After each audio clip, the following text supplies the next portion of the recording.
Okay, people, we're live. I'm going to begin the sharing and we'll see what's up. I hope some people join. So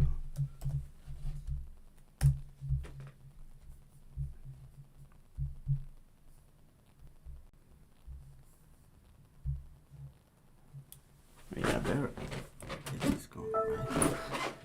That should be useful, I think.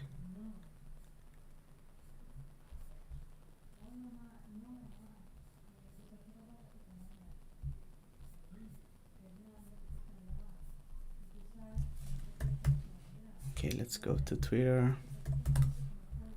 I'll get back to the chat very soon if anyone joins, but we'll see. Okay.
I'll be on the chat right in a moment. Give me a second, please. I'm sharing right now.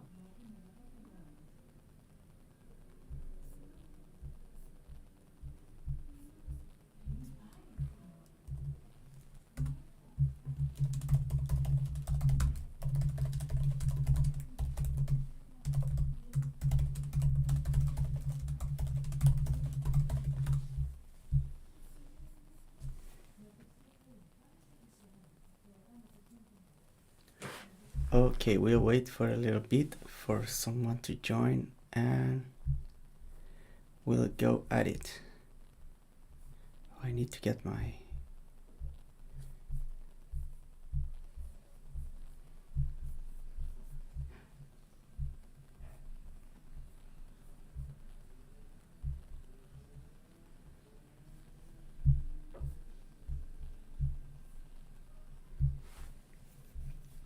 Okay, have this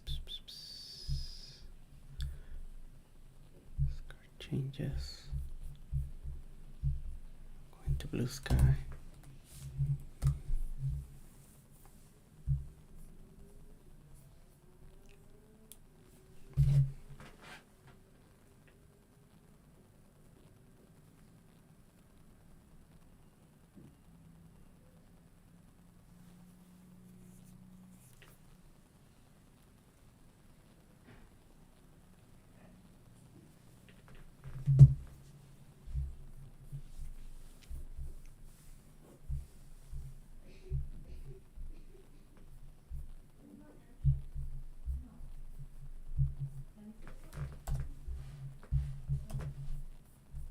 What?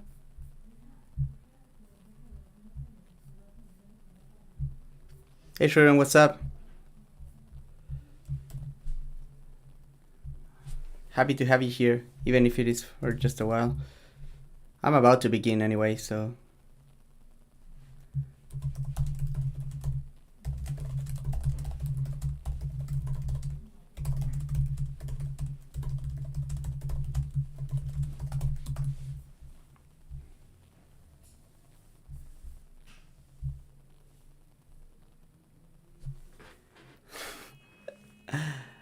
Volkov is cool, man. He's cool. I don't think he's going to do great here, but I like him a lot, man. He's very cool, to be honest.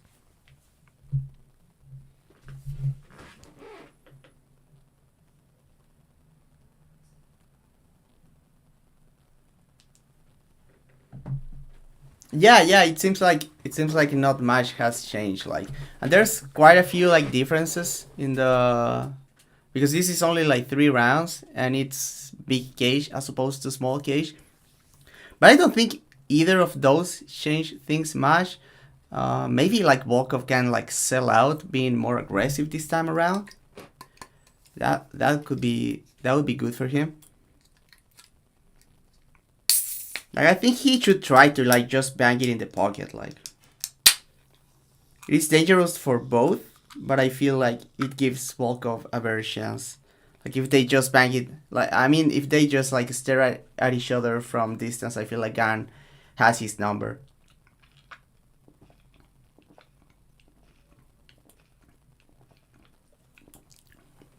Yeah, Volkov is not going to be shooting a double on Gane, right? And Gane on inside the clinch is actually like pretty good. I mean, against someone of the level of Volkov, we saw what happened when he fought like John Jones, and that was a disaster. But that was him being very dumb. But yeah, I guess I'll get into the intro if more people join.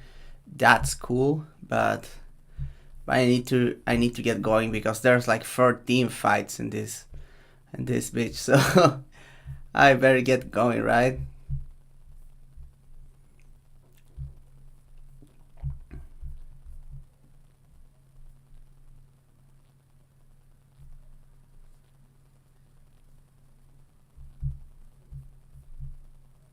Okay, I guess I have to post the link myself here.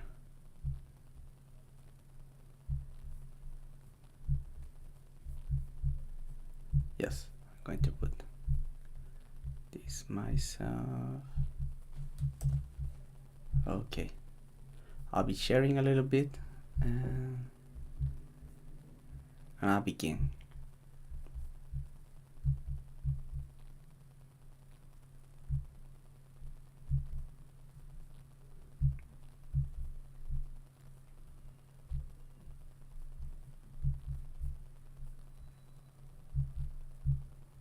Okay.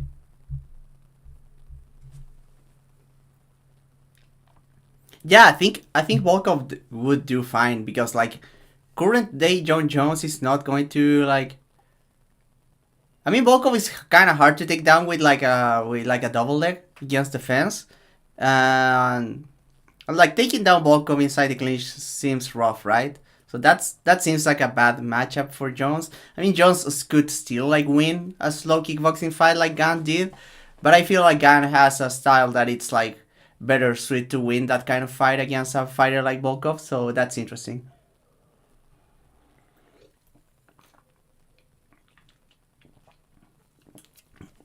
Kind of sucks that we're not going to see like John Jones fight any of the interesting matchups for him at heavyweight. Like there's a few fights that are kind of interesting for him. Like not many, but there's like a few. But yeah, I'll get into the intro. I'll start recording the pod, and we can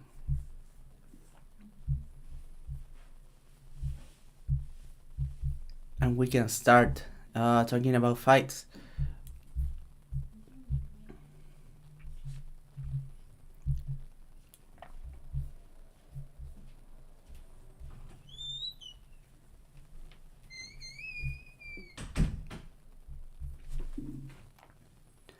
What's up, everyone? I'm Feño from the Fight Side, and this is the fall preview for UFC 310. This is Alexander Pantoja against debuting in the UFC with a title shot, Kai Asakura.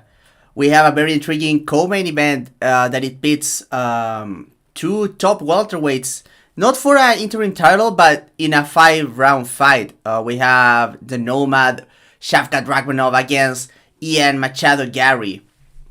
So there's quite a few interesting fights. I don't think this pay-per-view is like stacked or anything, but we'll talk about quite a few fun fights here. This is going on this Saturday at the T-Mobile Arena in Las Vegas, Nevada. We have 14 fights. So why don't we get into the pay-per-view? And let's begin with the first fight of the night. And the heavyweights are opening up the card. We have a bout between Kennedy Nzechukwu and Lucas Brzeski. Let's begin with Nzechukwu. Nzechukwu is big and athletic. He successfully moved up to heavyweight in his last bout. He look in good shape and agile at around 240 pounds. Clearly has the size for the division. A long southpaw who can switch stances and more mobile than most heavyweights. At his most effective, he's controlling range, fighting hands from open stances. That's something that he likes a lot. His snap kick to the body is of note, and he can throw it from both legs against both stances effectively.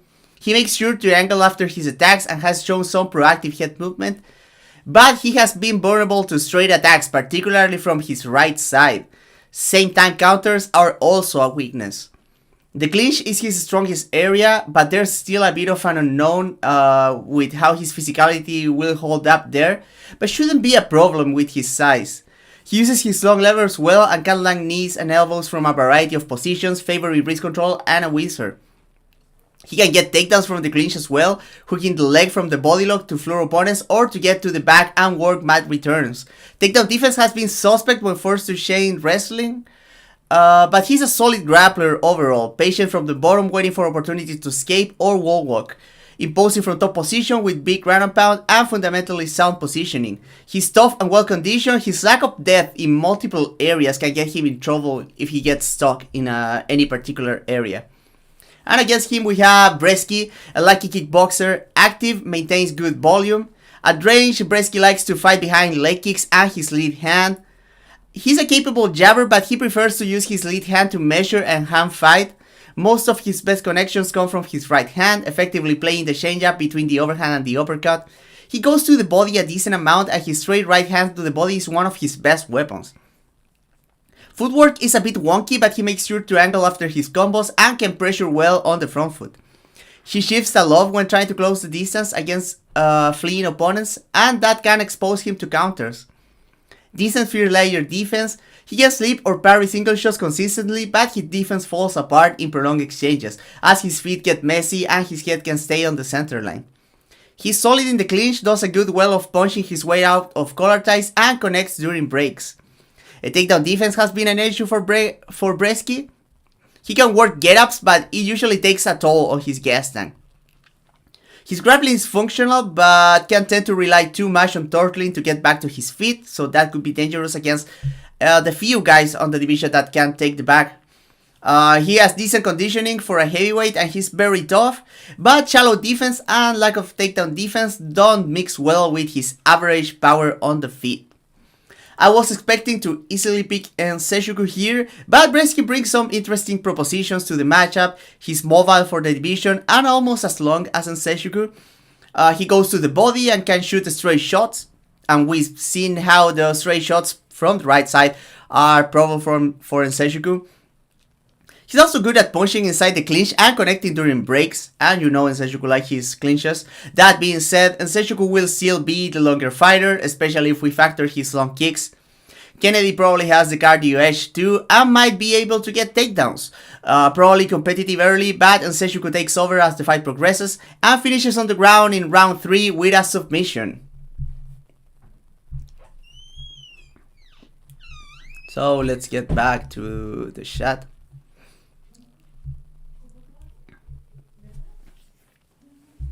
Okay.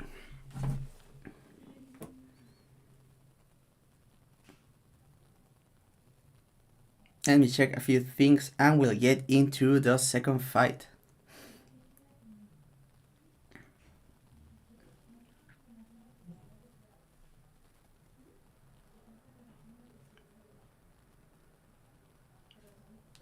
Okay.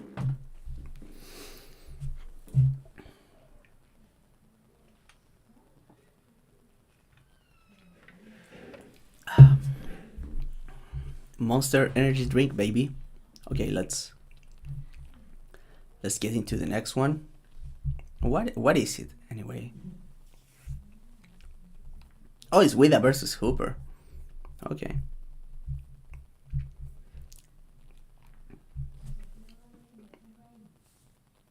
Next we have a bout at lightweight. We have Clay Guida against Chase Hooper. So Guida, 42 years old and 62 fight veteran. Guida is still a pace fighter to be respected with his cardio almost intact at his age. A boxer puncher, a wrestle boxer, excuse me. Late career Guida is slower both in pace and power, but has seen improvements to his hands and takedown setups. Guida can either pressure or move on the outside and has coherent pathways to both directions. Either way, Guida likes to be active with his lead hand, mostly throwing jabs away to get reactions before blitzing with a combination, often starting with the body jab and ending up upstairs.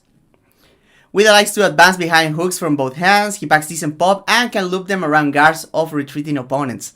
Constant hip movement and range making hard to predict during entries, and his timing on the counter has also improved. His position can be manipulated via feints, and he can get into predictable patterns during prolonged exchanges. His transition game always allows him a safety blanket though. Guida is good at timing level changes off his overhand right, but also as a counter to leg kicks or rear punches. A quintessential grinder, Guida doesn't mind spending long periods pushing against the fence looking to connect his hands or position his hips for a takedown. While he's not a very nuanced wrestler at this stage of his career, he's insistent and patient waiting for mistakes to finish. His double leg is his best takedown, usually finishing with high amplitude slams. From top position, Guida is controlling and keeps active with light ground and pound. He has had trouble maintaining top position as of late. His cardio is still outstanding and his chin has held up extraordinarily well. But his shallow striking skill set and lack of damage in stalling position has cost him. Against him we have Hooper, a lanky grappler. Hooper has seen some physicality gains since moving to lightweight. An aggressive southpaw on the feet, Hooper keeps active with karate-style kicks, shifting blitzes, and decently powerful right hand. Hooper usually throws strike shots when blitzing, but he likes to throw his left as an overhand from range. He takes his head off centerline when throwing the overhand, and usually closes the door with the right hook. Other than that, his defense is bare bones, and he depends on aggression and level changes to keep himself safe. When it comes to wrestling, Hooper highly favors the body lock. He can try trips or swimming to the back from there, and he's surprisingly strong. A tremendously versatile grappler, Hooper doesn't mind being on his back as he's flexible and very good at creating space to start flowing. He mostly creates scrambles by rolling to the legs and has been adding solid ground and pound during transitions and controlling positions. Not very controlling from top due to the flowy nature of his grappling, but he's very dangerous from the back take and the front headlock. Hooper is very tough and decently conditioned. His striking defense remains his biggest flaw. This is a very interesting veteran versus prospect fight. There's a 17-year age gap, and that has to favor the younger fighter, right? Guida fought a similar matchup not long ago in Claudio Puelles. Hooper is not the wrestler or technical striker that Puelles is, but he's a lot more aggressive on the feet, and that can create opportunities. Guida is usually not shy about wrestling with anyone, but it might favor him to keep this one on the feet. His combos that start to the body and end up on top are good to punish Hooper's defensive liabilities, and he might have success going for top position against the fence too. All that being said, I feel like Hooper's aggressiveness will draw bad shots from Guida, and he's the better grappler. Guida might get to look good for a while, but I think he taps. Hooper catches a submission in round 2.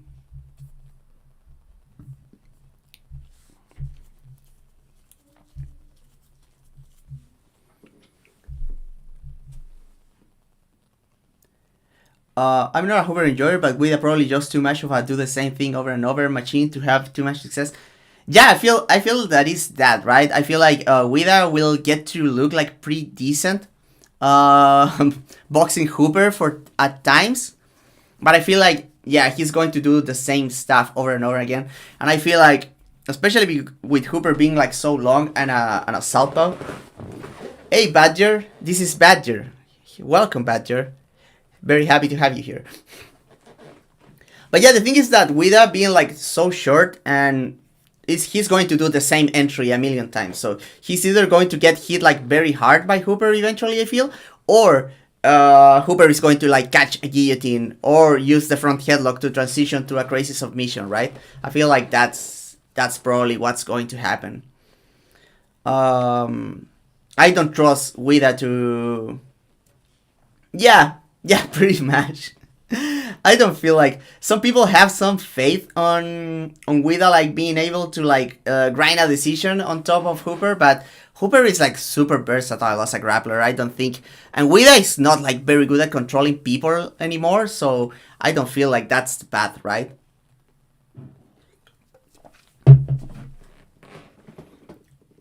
Oh man, this monster is so good.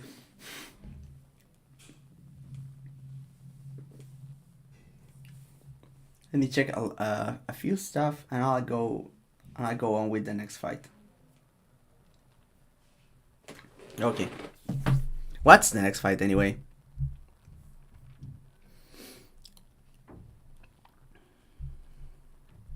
Oh, it's Chiesa versus Griffin. Ugh.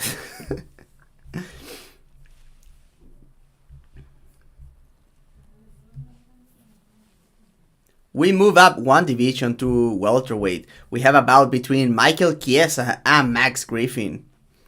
So Chiesa, a lanky southpaw grappler, Chiesa usually likes to move on the outside using his long frame and lead hand fighting to line up his left hand and get on the move. Constant fading and circle allow him to control the initiative while on the back foot and walk forwards behind his feints to put short combinations together. While he's mostly about the left hand, he usually puts the right hook behind it and throw kicks constantly as well. His defense relies big time on his distance management. He can block with his lead elbow, parry, or hide behind his lead shoulder. But his big reactions can leave him vulnerable to combinations if he can't back up in time, especially because he can lack head movement. A strong wrestler, Chiesa is usually attacking from the clinch, where he can hit hip tosses and trips effectively, and he can also drop to the legs during transitions. More importantly, he likes to swim to the back, where he can work mat returns and back takes. A good grappler overall, Chiesa is a solid scrambler from the bottom with a good mix of BJJ and folk style tactics.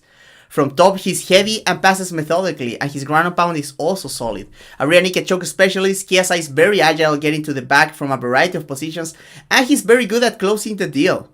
Chiesa's striking defense is shallow, and ironically, he has been susceptible to submission during transitions despite his grappling acumen. Tough and decently conditioned.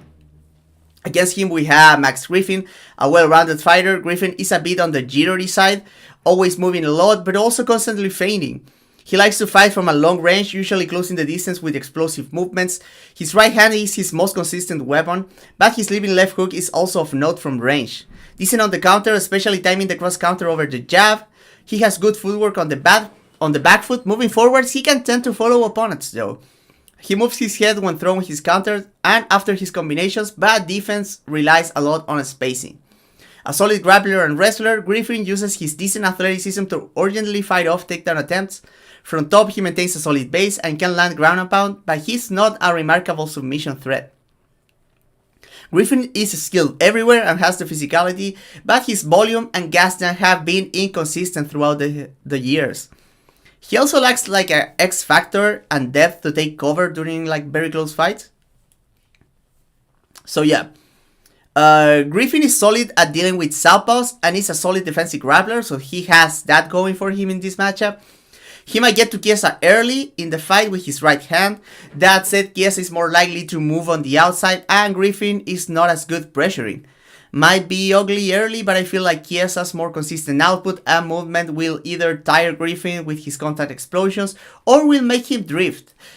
Feels like Chiesa will be able to eventually find takedowns and should have a decent advantage if he ends up on top position, so my pick is Chiesa gets a submission in round 2.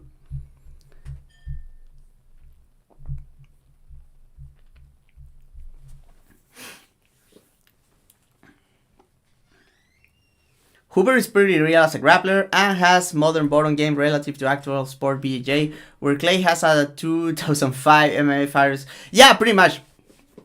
Clay does a lot of stuff that like exposes him, especially against like someone that like rolls to the leg and uses that like those like positions that are very alien for a grappler like Guida. We saw that against Puelles, right?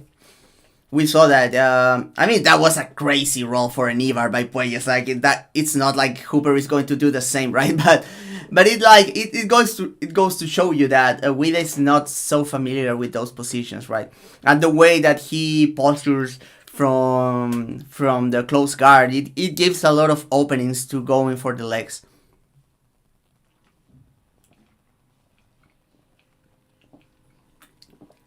Like, yeah, Hooper is a legit grappler, man. I think people like don't realize he's actually like an actual grappler.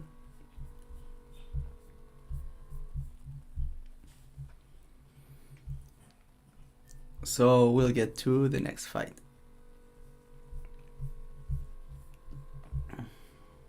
What is it? What is the next? Okay, next one is good. This next one is good.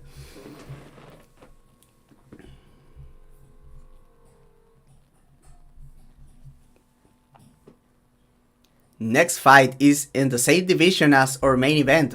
We go to flyweight for a bout between Cody Durden and Joshua Ban. So let's begin with Durden, a pressure wrestler. Durden has been more willing to strike as of late. He likes to walk people to the fence, and if they stand their ground, he will change levels to try and get to the hips. Durden mostly fight behind jabs and leg kicks, but he lands most of his most damaging strikes on the counter, be it with the left hook or a big right hand after slipping the initial shot. Solid in transitions, Durden is an active dirty boxer and will try to land uppercuts and hooks during breaks, and he's constantly feigning the level change. His defense isn't very layered. He can parry and move his head well enough early in exchanges, but doesn't have many options, and he's also kickable at range. Opponents need to be wary of the takedown threat though. Once Durden gets on a shot, he's a relentless chain wrestler. He can grind singles and doubles against the fence, but does most of his best work when he gets to a back body lock and work his mat return game. From top, he's very sticky, mixing top half, leg rights, and back takes. Not impossible to escape from, but foes need to be careful to not play into his fatiguing mat returns. Durden also presents submission threats from the front headlock, but he hasn't been a consistent submission finisher in the UFC, barring his last fight where he got a ninja choke. Durden is big, tough, and easily well conditioned, but he needs the initiative to be effective and can lose confidence when he's not effective with his wrestling. Against him, we have Joshua Ban, a smooth and athletic boxer with a functional kicking game to add variety. Ban is at his best walking people down, poking foes with his jabs, side kicks, front kicks, and leg kicks, gathering reactions. He either looks for spots to open up with combinations or he waits for counter opportunities. Ban likes to counter early in exchanges, timing simultaneous counters, pull counters, or coming back off slips, and he carries power in both hands. He likes to attack the body often when putting combinations together. Ban doesn't have a lot of setup for his kicks, but he has good timing and speed, and he's sneaky with his left high kick at the end of combinations. Ban has defensive options with solid mechanics to his footwork and head movement, but he's not a layered defensive fighter. This is especially apparent when hanging at range or when he's pushed back, being vulnerable when he doesn't have the initiative. He usually relies on his excellent vision and the control of the initiative, and also his pressure, to keep himself safe. His takedown defense is also very strong on the first layer, with his vision and pressure being aided by an explosive sprawl. Against the fence, his athleticism and low center of gravity have helped him defend most takedowns, and he's urgent about digging underhooks. He has shown a good ability to fight takedowns of his own with a good level change and solid timing, and has shown the ability to maintain top control while landing solid ground and pound. Other than flashes of good athletic scrambling ability, not a lot is known of his grappling against high-level opposition. Ban is very athletic, tough, and well-conditioned. His defensive flaws when pushed back are his most notorious flaws, and his grappling remains a question mark. So, will Durden be the one to test Ban on the ground? A lot of the success in this fight comes down to the ability of both fighters to impose their game and move forwards. Durden has pop and is a decent counter threat, but Ban is the more mechanically sound fighter with bigger power. Even though Ban is sharp out of the gate, Durden should be aggressive off the bat to see if he can push him back and find early takedowns. Ban should deny takedowns early, and any prolonged exchange against the fence might be dangerous for any potential lack of depth by Ban on the mat. Despite Durden's ability to compete on the feet and probably wrestling and grappling advantage, I feel like Ban operates on the same places as him on the feet, but better. Ban is cleaner mechanically and more accurate. Durden has also struggled when he cannot impose his game, so I'm taking a little bit of a chance here. and I'm feeling like Van will be able to defend on that fierce layer and drag the fight like longer, keep it on the feet where he's like the more powerful, sharper striker, and I think he gets a TKO on round 3.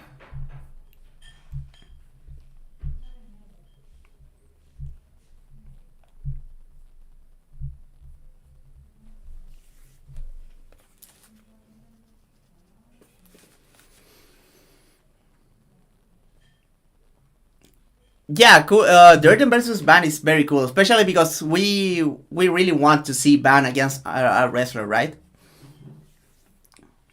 Mostly just don't like that Ban isn't taking long breaks after a few violent fight, but this one should be fine damage wise, since mostly a wrestling test. Yeah, it seems like Ban really needs the money, right? Because like he's just taking every fight that the UFC is giving him, and seems kind of risky, right? Like, why are you taking all of these fights? Especially when you're so young. You should be spending time at the gym, man. He's spending too much time inside the cage way too early. I'm like a little bit scared that Ban is going to be like washed before his 30s.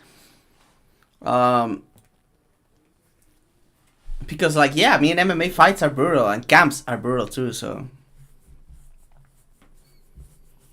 yeah, I'm a bit concerned about Ban, especially because he's such a cool prospect, right? You would want him to like take better care of his career. But yeah, it is what it is. I hope he wins here, because like, yeah, Durden a bit of a shot, right? Yeah, it's a lot of parallels to Burgos, right? He likes to walk people down, like he trusts his defense a lot, and he has the kind of defense that he still takes damage, right? It's not the same, like he's not evading every shot. He's like a lot of rolling with the shots, taking in them on his guard. So there's like, even in fights where he dominates, he still gets hit like a very decent amount, right? Like it's not the same as getting knocked out, but you still are accumulating damage. Especially to the head, man. That's very concerning. And we saw how that panned out for Burgos. And Burgos was like, I think like people don't know that Burgos was so good at one moment. Like Burgos was legit. I mean, and the fighter that we've seen in the PFL, that's not the same Burgos, man. It was so similar, man. It was so similar, despite like Charles Johnson and Kate are being so different, but it was like the same fight. You're so right with that. Okay, so what's next? Oh my God, Chris Weidman versus Eric Anders. Okay, this one kind of sucks, right? This one sucks. And the worst part is that I already talked about this one in the last podcast, so I'm going to repeat myself here. Okay.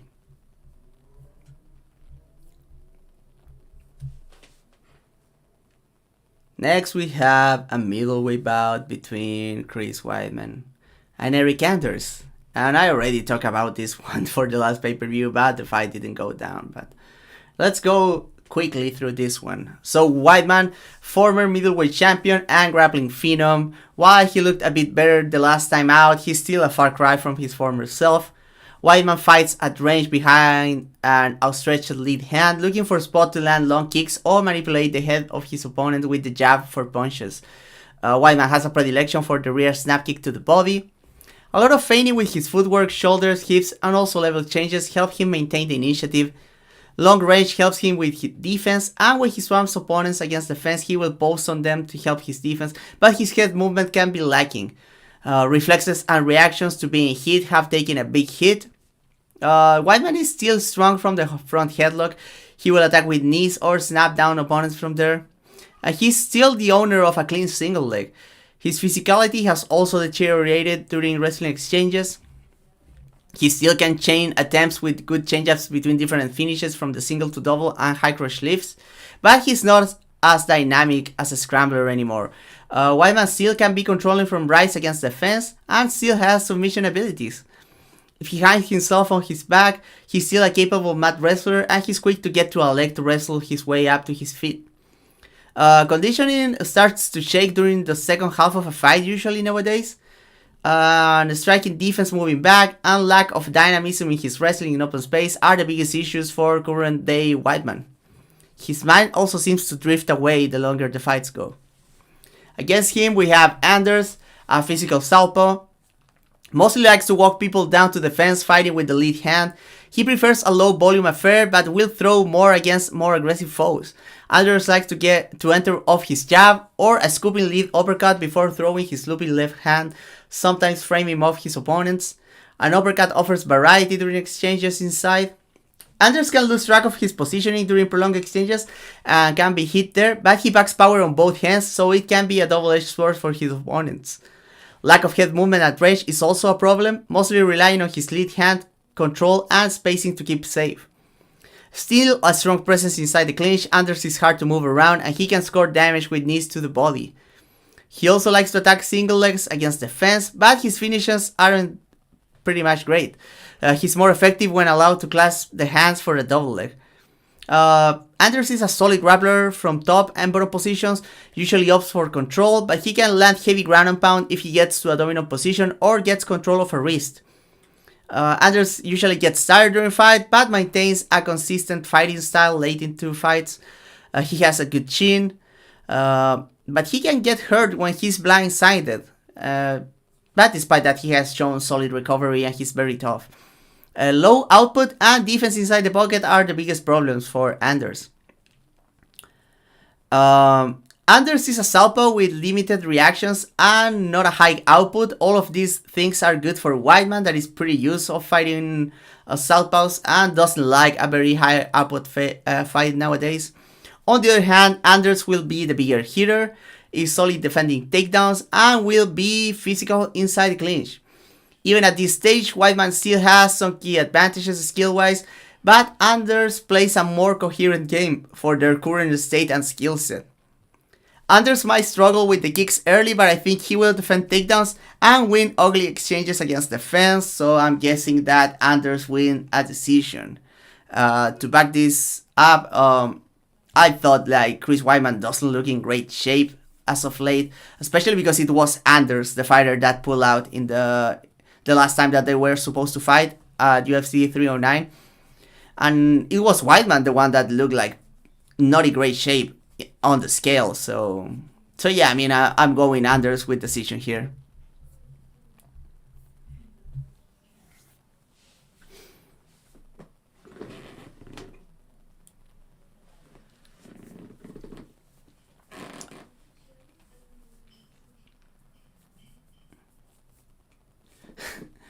Gets the nice ambulance to the glue factory. Man, this fight is so depressing.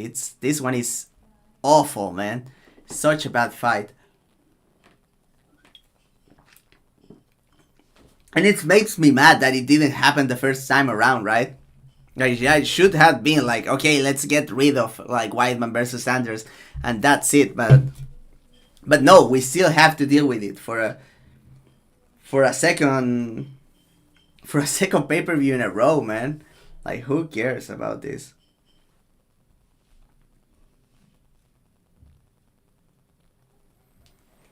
Anyway, let's hope the next fight is like any good.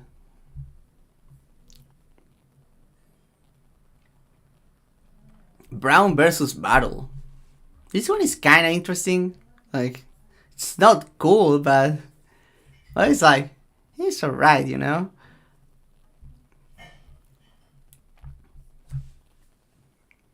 We go back to welterweight for our next fight, and it's about between Randy Brown and Bryan Battle. Let's begin with Brown. Very long and lanky kickboxer, stands very heavy on his front foot, constantly switching stances. He likes to feint and probe with side kicks to the legs and body, looking to establish his long jab that he can throw from both stances.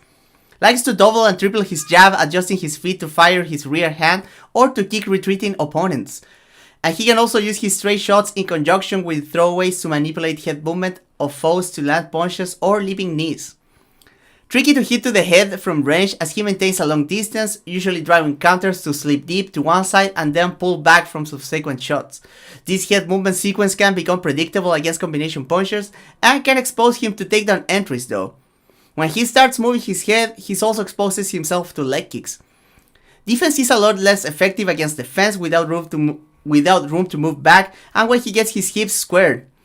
On the flip side, he's decent at parrying kicks, but his body has also been an available target. But opponents need to worry about his counters. Reactive clinches when closing the distance give him an extra layer of defense. Inside the clinch, he uses his long levers well, particularly to find collar ties, to land punches and knees, and he likes to hunt for elbows during breaks. Not a strong offensive wrestler, but he's a tricky grappler who uses his length well to put barriers and pause to reverse and get back up. Especially dangerous from the front headlock, he's also a capable rear naked choke finisher. Tough and well conditioned, Brown has been hurt in the past, but he's hard to catch clean. He can lack resources on the feet when he cannot implement his A game, and his takedown defense has been concerning in the past despite his solid grappling. Against him we had Battle, a well-rounded long volume kickboxer.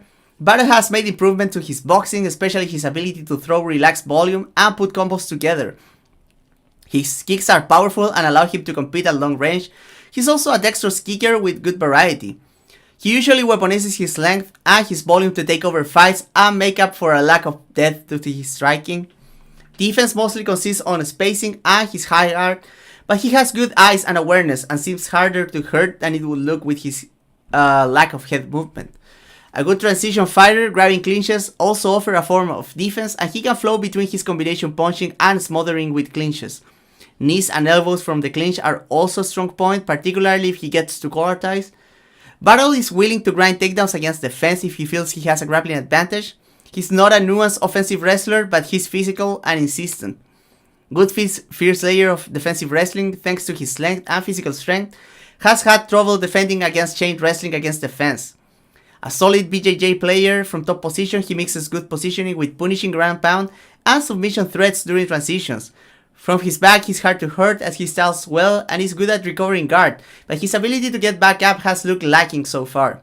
Good cardio and athletic, Battle is dependent on his pace and transition to take over fights and can struggle against specialists who can impose their game. This is an interesting fight as both fighters rely on their distance. Brown is the longer fighter, but Battle might be a tad more comfortable in a close range dirty fight, even if he's not the most skilled boxer here. Leg kicks might play a big role for Battle and might allow him to get inside against the rangy jab of Brown. Brown is the smoother boxer of the two, but having somewhat of a length parity might allow Battle to jab with him despite a less nuanced approach. Grappling wise, they seem similar. Battle might have a slight edge, but I don't think he'll get to positions good enough to make it count. Battle has all the tools to win this fight, and I keep doubting him because he relies too much on attributes and a few smart decisions to win. I might be in the wrong here, but I would have to see him win a fight like this first, so I'll keep doubting Brian Battle despite him winning like every fight. So I think Randy Brown will win a close decision here.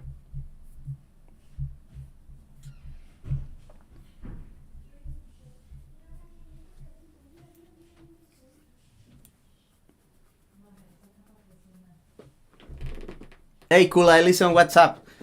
Yeah, I mean, Randy Brown is kind of okay. I think if I have to root for someone in this fight, I think I'm going to be rooting from Randy Brown, and he's probably going to lose. So that's probably going to suck for me, right?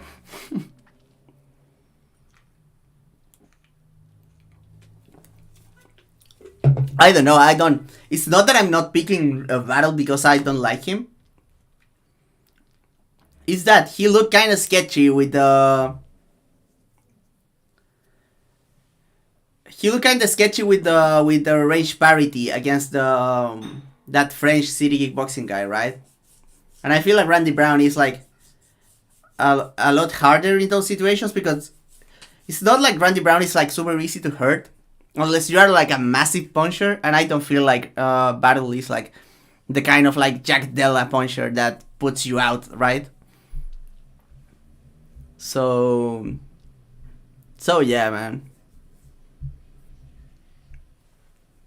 But obviously, if I slightly like someone, the other guy is going to win because, like, okay, the next one is actually good. I mean, I'm not sure if it's going to be a fun fight, but it's like one of the good fights of the card, objectively.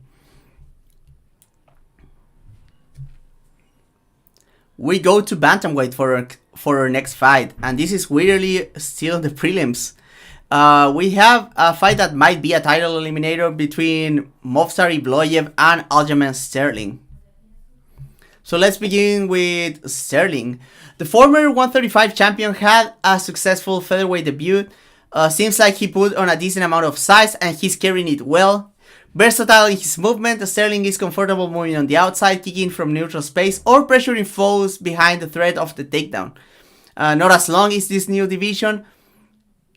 Aljo still maintains long range behind a variety of kicks and feints and jabs from both stances. He uses them for shifting entries into looping punches to the head and body and to disguise his takedown entries. His defensive reactions are big, but he's defensively minded. He will sidestep and use misdirections or will duck under strike for clinches or takedown attempts. He's at his most vulnerable during his own entries, as his wide punches can leave him susceptible to counters. A sticky and grindy wrestler, it seems like Sterling is physical enough to compete at 145. He likes to shoot singles most of the time, and he's a capable chain wrestler with a variety of options. He can run the pipe, trip, or leave from the high crush, and he can also transition to double legs or body locks. Sterling is heavy and smothering from top position, but showed a controlling and conservative approach in his divisional debut. Effective against the fence, he's very good at lacing the legs, controlling wrists, and forcing mat returns on opponents. The back take is his best position, and he's a finishing threat with the rear naked choke. When he has found himself off his back, he has shown himself to be a resourceful grappler and an agile scrambler. He can threaten with submissions from his back, and he's very good at finding the single to wrestle up. Sterling looks decently strong and quick at featherweight, but his cardio at his new body composition remains to be seen in a hard-fought fight. His janky mechanics and lack of boxing fundamentals inside the pocket seem to remain a big issue. Opposed to him, we have Evloev, a transition-based wrestle boxer that builds his game around the jab. He likes to maintain a jabbing range, feinting with his lead shoulder and level changes. Decent counter-puncher when drawing punches with his lead hand. He has good fierce layer head movement and footwork. His rear uppercut is one of his favorite counters, and he can set it up framing with his jab or slipping a shot. He can get aggressive with his own combos with good punch variety, but he usually shifts after his rear hand, ending up in clinches often. Active kicking complements his game. He's dexterous with his lead left high kick and uses it to keep opponents upright and stepping knees to serve to counter entries. Defense is solid when he controls the initiative, mixing the slips with pivots well to counter and angle out. When pushed back, he often relies on framing and hiding behind his lead shoulder, but he can be vulnerable to stray shots and he's vulnerable to the body as well. His shifting that usually kills his boxing combinations open up routes to transitions. He can attack double legs off his dipping jab and the aforementioned shift after his rear hand. And he can also find clinches from which he will aggressively attack with hooks and uppercuts from collared ties. Against the cage, he can attack with a solid single leg series and also upper body trips and throws. His ground pound is solid and well put together, mostly using wrist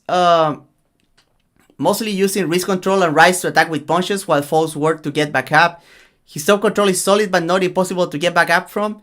But fighters need to be wary of his solid mat return game and attack during transitions. A very good scrambler, Evloev has found himself on his back being taken down during transitions or when one of his own takedowns is denied.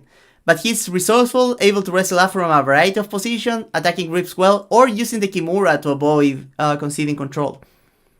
Evloev is also a former bantamweight, and while his frame is on the small side for the division, he has put on decent size over the years. Reliance on transitions and shallow striking defense when put on the back foot are his main issues. Solid chin and good conditioning. Evloev has lost a number of third rounds despite not looking super gassed during fights. Other than some aesthetic differences when it comes to mechanics, both fighters are more similar than one would expect. While Evloev builds everything off the jab and is tighter mechanically, Aljo prefers kicking and variety and has has more variety to his striking. Both guys shift into range and like to strike inside the clinch, especially during transition in open space, and both guys are resourceful after shooting for the legs. Sterling has the more proven cardio, but all of those fights were at 135. He's only 145. He controlled completely the action. Evloev also saw 5-round action at 135 and was successful. Both guys are of similar size. Audio might be bigger despite being the one who moved up last, but Evloev has looked physically strong against a variety of featherweights. Neither guy has impeccable takedowns and can struggle when denied early. Sterling offers more immediate danger with his ability to take the back, but Evloev on the other hand is less likely to put himself in bad positions off a bad shot. Dynamism is likely on the side of Sterling here, but I think Evloev runs a more coherent game as a striker and as a wrestler. I'm expecting Evloev to score with his boxing on the feet, land better shots during clinches and transitions, and avoid most of the wrestling propositions by the American. It's a close fight, and Sterling could win if he gets to the back or can out-wrestle the Russian against the fence. That said, I feel like Evloev wins a decision.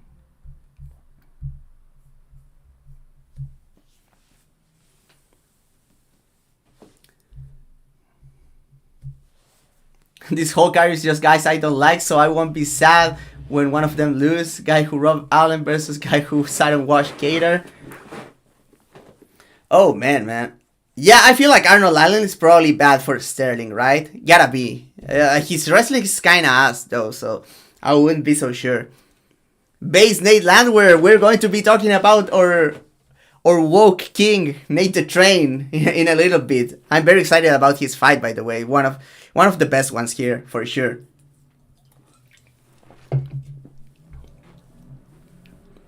Happy to have you around, Anton, man. You're my man.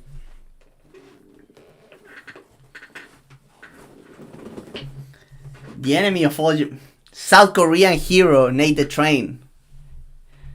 He's going to put an end to all the nonsense that is going on South Korea right now. Just wait, if it would be crazy if like Nate the Train loses and Choi like goes into like a pro government rant, like crazier, like more right wing than Benil Dariush shit. That would be insane, right?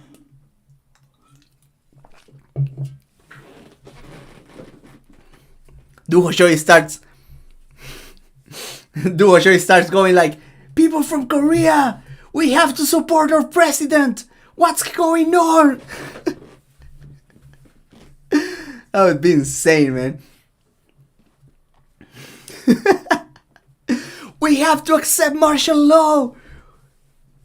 America, what happened? He starts talking like Joel Romero and shit. Anyway, talking about fucking weird fights, man. What is this pay-per-view, man? Okay, the next one is... Oh, man, this one. The next one fucking sucks, man. I'm so mad against this next fight.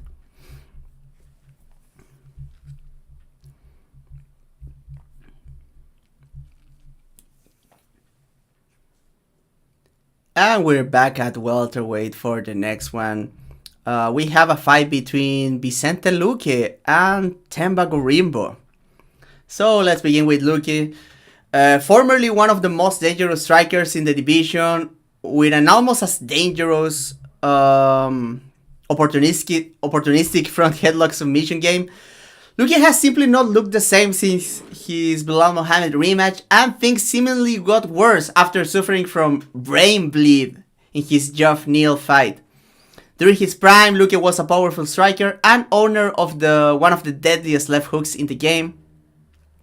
Kicks to all three levels and a stiff jab allowed Luque to walk people down, allowing him to build combos or to wait for counter opportunities. A punching threat from both hands, Luque would also pile up damage to the body and legs with kicks, punches, and strong knees from the clinch. Luque is one of those fighters that only move his head when attacking his own combinations, being proactive with his defense and taking his head off center line. When put on the back foot, Luque is a lot more likely to back up and use a high elbow guard to protect, often exposing himself to combinations.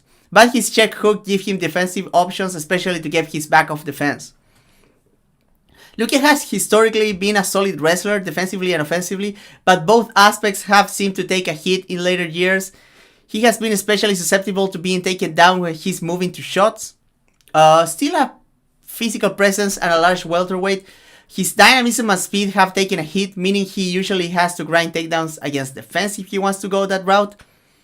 As a grappler, Luque is all about the front headlock, in particular the dart choke. He will fish for the overhook from a number of positions, and his finishing with it is great.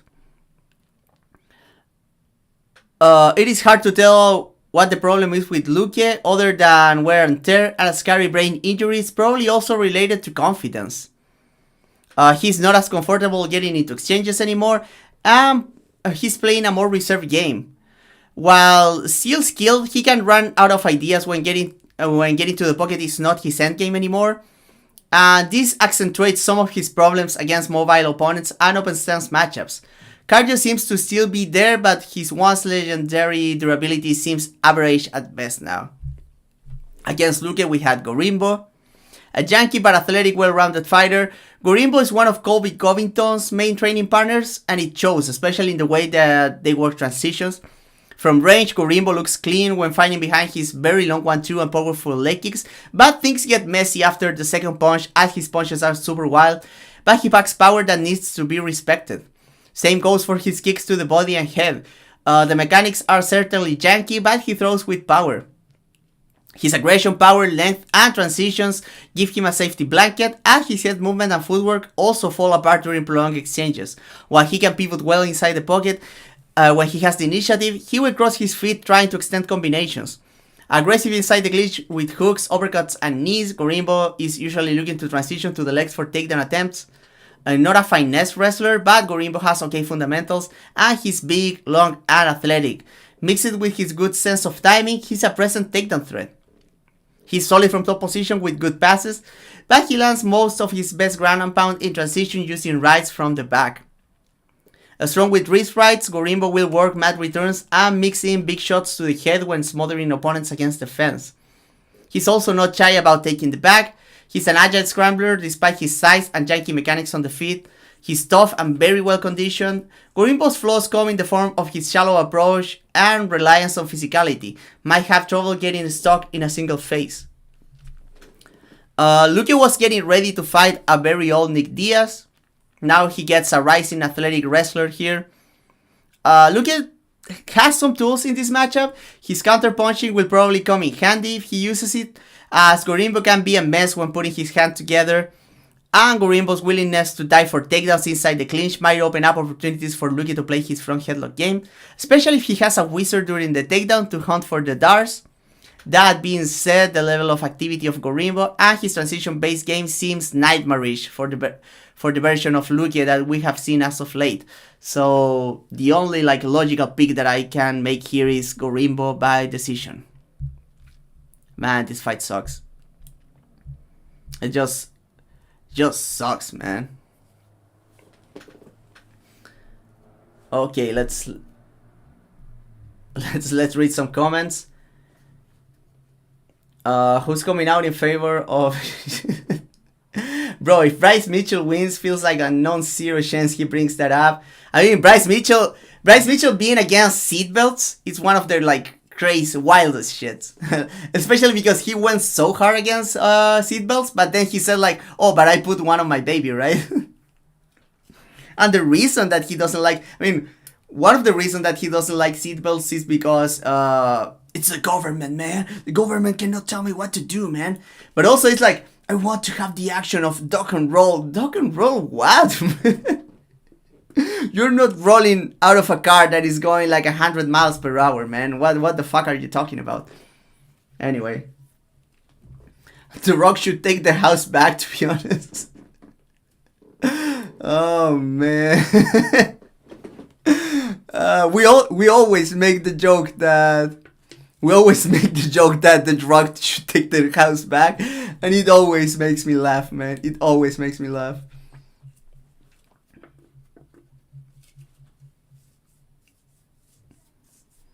Yeah, man. I mean, I was okay with Luque versus Nick Diaz. Luque versus Gorimbo is a crime against humanity, man. What the fuck is going on, man?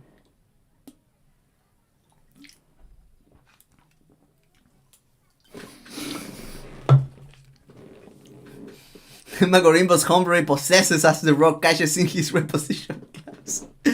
Oh man. Oh man, like. What's that video actually of Nick doing crack in the street? It seems like that was real. I think that was real. I'm not completely sure, but I think that was real. Also, Nick was like scamming people over Cameo. Like he was like charging people for cameos, and he was just sending like a dark video with him like saying shit that it wasn't requested. It was insane. Like it sucks, man. Like it was like such a heartfelt moment when Robbie Lawler, after their fight, like the rematch, right? The old fight between Robbie Lawler and Nick Diaz.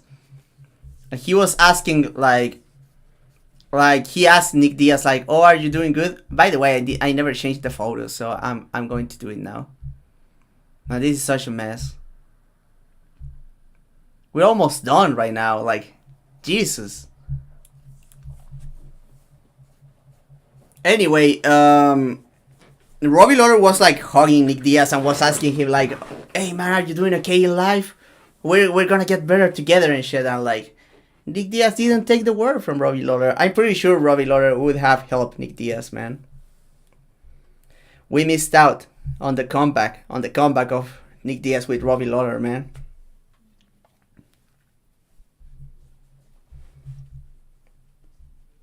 Anyway, what's the next fight, man?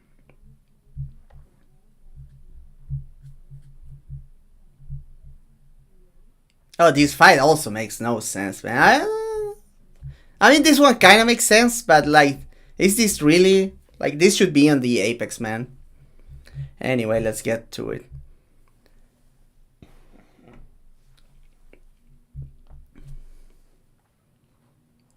Next fight is contested at 205 pounds, light heavyweight. It is about between Anthony Smith and Dominic Reyes. So, Lionheart Anthony Smith. A veteran of 57 fights.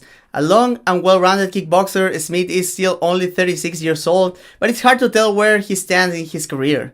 Smith is a well-put-together fighter with a solid jab and variety of kicks.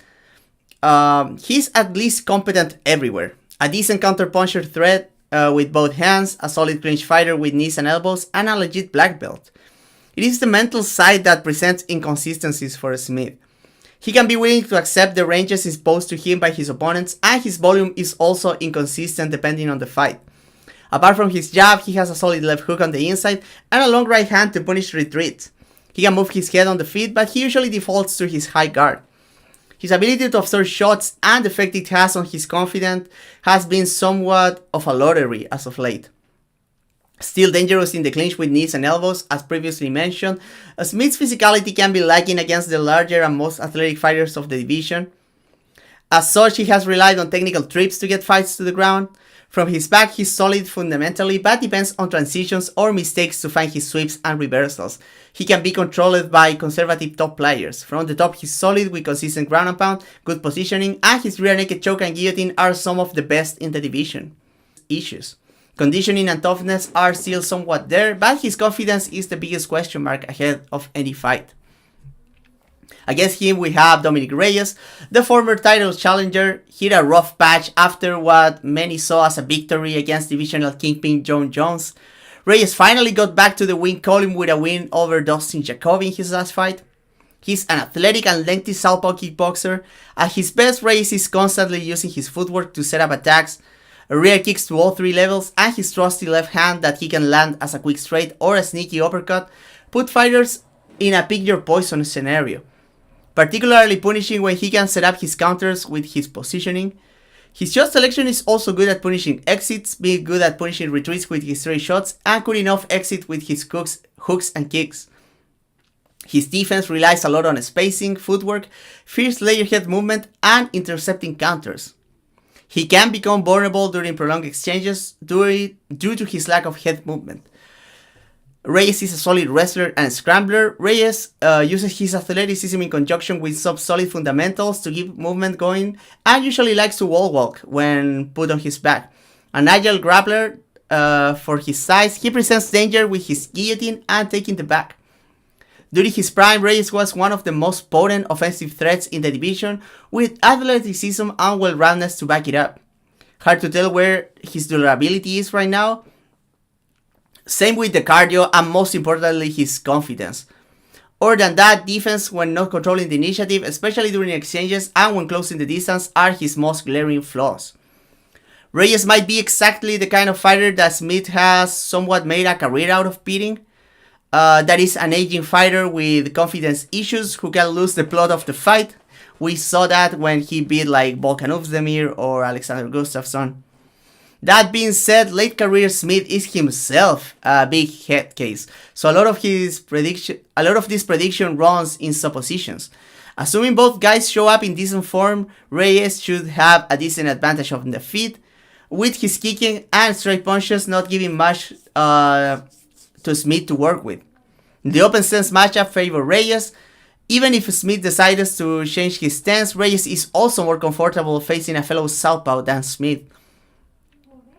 While it's completely possible that Reyes doubts himself or does something dumb that Smith can capitalize on, I think it is the low output of late career Smith coupled with his one-note high guard defense that he tends to overuse that makes me side with Reyes here, with his versatility and offense plus advantages in overall size and athleticism. I think Reyes finishes the fight via first round knockout. It's not a pay-per-view fight, right?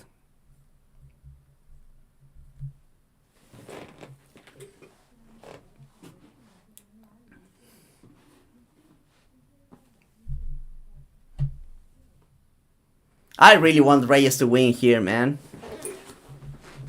He just needs to, he just needs to kick him to the body and turn him into Kitty Hart, right? But Reyes is a guy that, it's exactly the kind of guy that he will... No, it's not on the pay-per-view. It's like the featured prelim or something. It's over Sterling and Evloev though. Reyes is exactly the kind of fighter that he's going to kick like Smith super hard to the body. He's going to drop him, and then they're going to get into the stupidest scramble of all time, and Smith is going to get like a rear naked choke, right? That's exactly what Smith did against Gustafsson and Oezdemir. He was like losing those fights so bad, man. He was losing those so bad. And then he got like the most stupid rear naked choke of all time against both. It was insane. Ryan Spann lost that same fight against Anthony Smith. And he was never good to begin with. Like, he went straight to losing to Smith without being good first. That's crazy, right?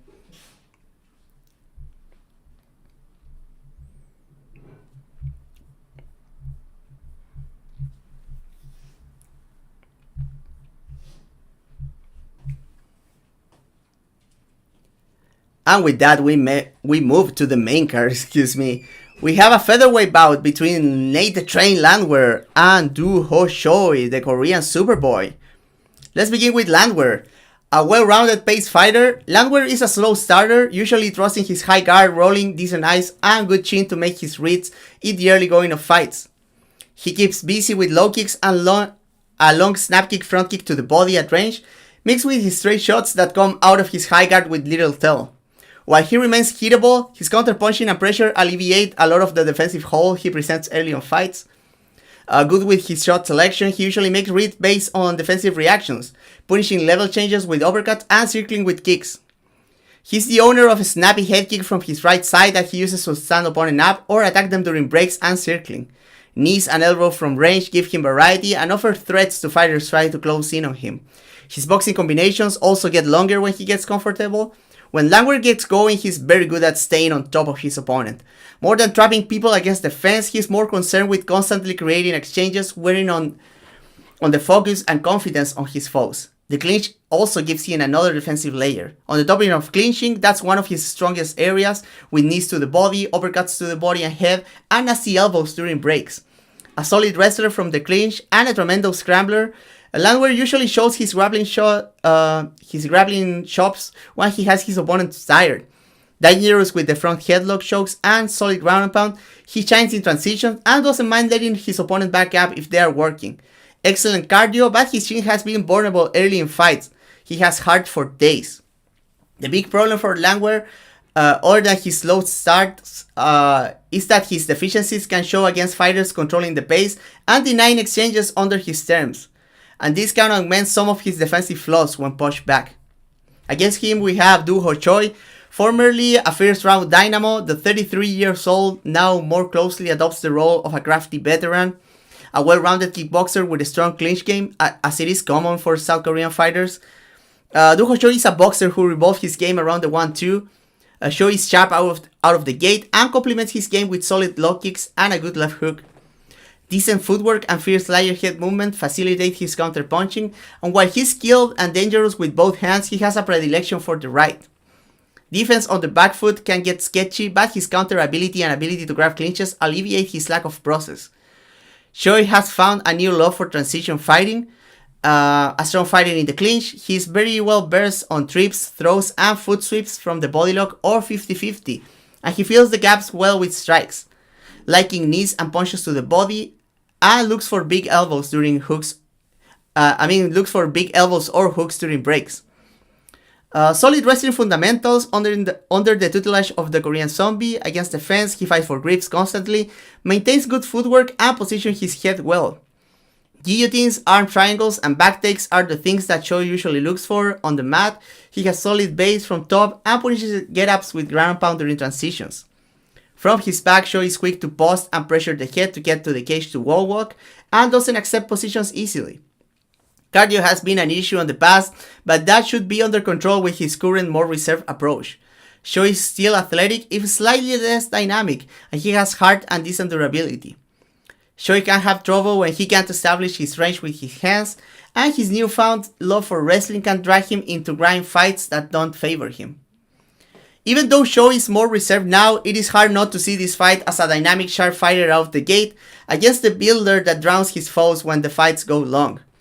The early going should be dangerous for Landwehr. Even if Choi takes a low volume approach, he's still a heavy-handed and accurate puncher who doesn't need much reads. Choi's ability to compete in the clinch is probably going to be key in this matchup, as it might give him a tool to control the pace. That being said, Landwehr is known to push a pace in every phase, and he will make Choi work during tie-ups. Even if Nate gets going, Choi is still the more polished puncher and is likely to remain dangerous unless he breaks. Landwehr needs to take risk when it comes to pushing the pace, but his attrition work will help him a lot if the first half of the fight is slow. I think Choi's liking for mixing things up lately might cost him here, as Landwehr is probably the superior scrambler with better conditioning and with more attrition tools. As any classic Landwehr fight, I expect the beginning to be rough, but I think he takes over to finish the fight with a submission in round 3.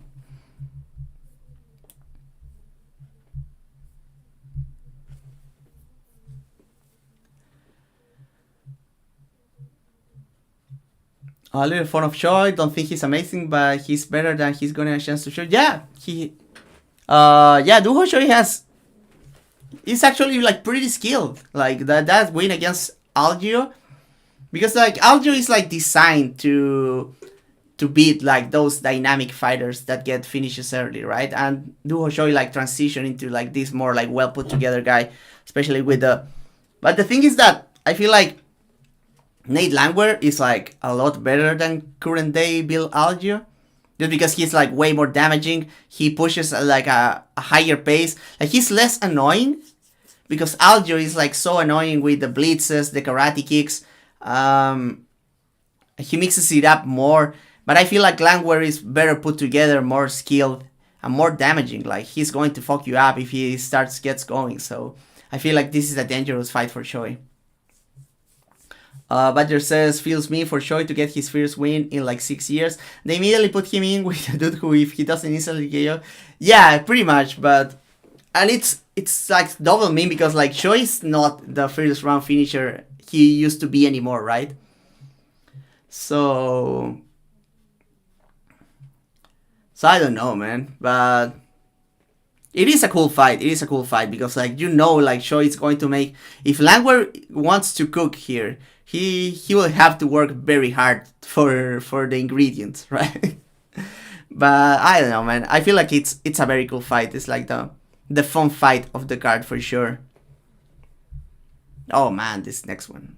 And I'm not changing the pictures, man. I'm not. I'm shot. I'm shot today, man. I'm not on my A game. Let's move. This fight sucks, man. What is this doing on the main card? What is this doing on the main card, man?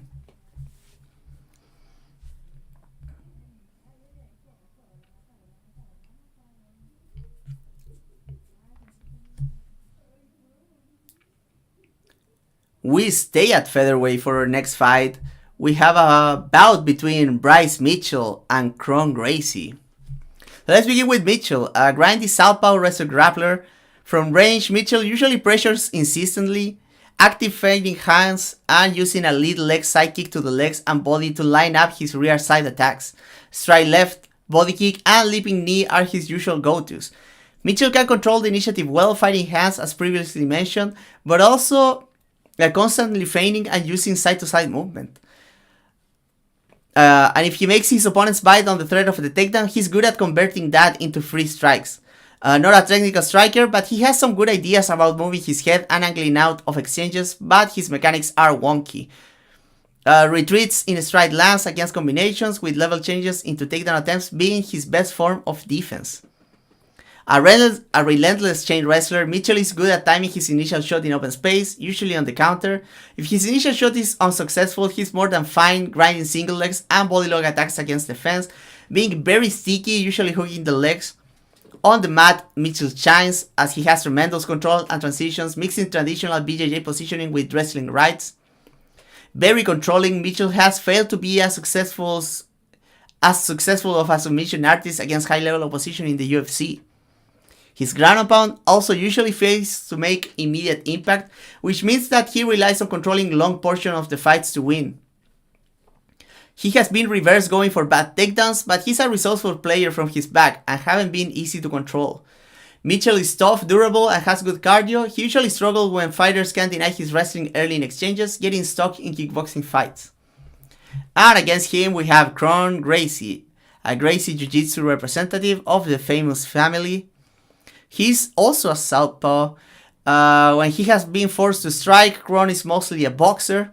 He's raw but keeps active with the jab. He likes to swarm opponents with double jabs and 1-2s or walk people down behind his high guard looking to counter with hooks. His striking mostly works as a mean to get to the clinch, and he's good at converting his right hand into collar ties. In the clinch, you can see the influence of the Diaz brothers as he keeps active with dirty boxing to the head and body, mostly with light shots and mixing hard ones in between.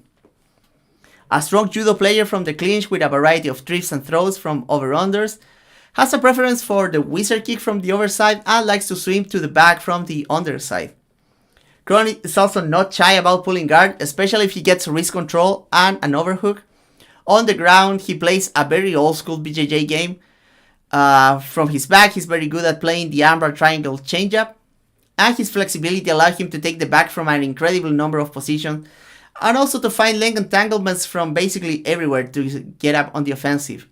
His rear naked choke is excellent and his best submission. Kron has shown to be tremendously tough and durable, but his lack of a comprehensive modern MMA game holds him back big time. This will either be an interesting grappling fight or a very ugly kickboxing match. Maybe we'll get to see a bit of both here. You'd expect Bryce to have an advantage on the feet and as a wrestler, but Kron has shown he has some chops, especially striking inside the clinch. Bryce can probably afford to take Gracie down against the fence and smother him, limiting his mobility, but he needs to be careful with his takedowns if they end up in open space and needs to watch out for his neck. Kron is probably one of the few guys in the division that are straight up a better pure grappler than Bryce, but the cage can make the difference. This might be closer than one would think just because of the matchup. Kron is supposedly taking steps to be a more complete MMA fighter, but Mitchell has been at that for a longer time, if we're honest here. Kron can snatch a submission or even out-grapple the American, but I gotta go with the safe, logical pick here. Mitchell wins a decision, being a better put together MMA fighter. So that's the pick.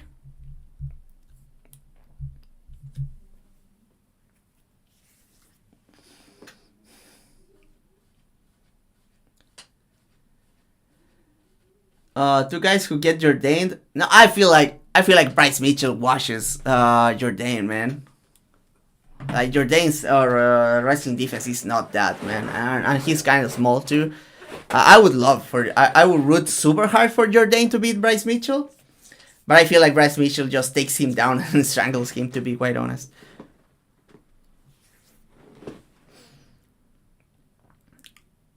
Mitchell was favored against Emmett. I predicted Emmett was going to win by via knockout, so I was right on that one.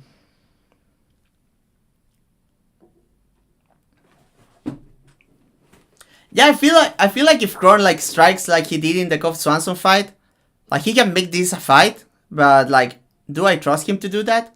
Not really. And Bryce is like,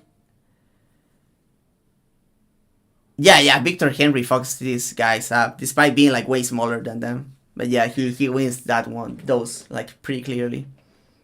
Unless he starts going for stupid takedowns and gets guillotined again, right? That's the way that Victor loses that one.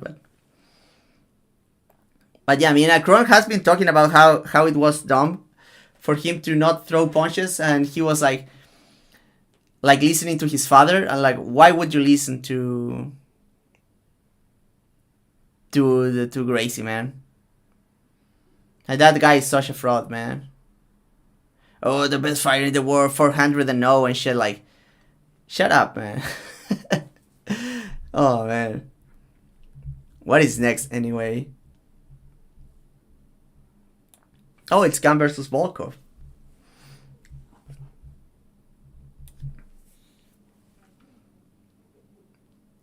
Next, we have a heavyweight rematch between Ciryl Gane and Alexander Volkov. So I won't go into like profiles for each fighter because we have like a pretty recent fight between both. So let's get some things out of the way. This fight is a rematch. The first one was a 5-round main event in a small cage. Now they are fighting over 3 rounds in a big cage. It was 3.5 years ago. That was 5 fights ago for Gane and 6 fights ago for Volkov. What has changed since? At first glance, not a lot, to be honest. Volkov has been a bit more insistent on maintaining a long distance, and he has shown more grappling chops as well. And both things should come in handy here, right? Gane got embarrassingly outgrappled by Jones and Ngannou, but other than a single sketchy moment against Tuivasa, he remains one of the most consistent strikers in the division. The first fight saw Gane controlling the initiative with methodical pressure, staying just inside striking range and controlling the hand fight and feint battle. His jab from open stances and his kick variety and speed gave Volkov trouble, who usually enjoys the jabbing and kicking range as a comfort space. Gane's ability to play with rhythm and to smother inside the clinch when things get sketchy, aided by his speed and physical strength, also gave him an edge in that fight. Volkov would be benefited for imposing a longer range this time around, making Gane kick from afar and trying to check and counter his kicks. If Gane trips or Volkov can find a takedown, he should take full advantage of the position. Other than that, an ugly fight might favor Volkov. If he can bang it out on the inside the pocket while avoiding clinches, he might have another avenue to victory here. But at the end of the day, I don't think the dynamics of the matchup have changed enough to warrant a different pick. Gane won their first encounter in what was a competitive but clear win on the scorecards. I don't think 3 rounds or the big cage make much of a big difference. I don't think that Volkov has improved that much of a wrestler either. So yeah, I don't think it's necessary to go super long here. I think it's a decent fight. I'm just disappointed that we are not seeing these guys in new matchups. But I think that it was an okay fight the first time around, especially for a 5-round heavyweight striking fight.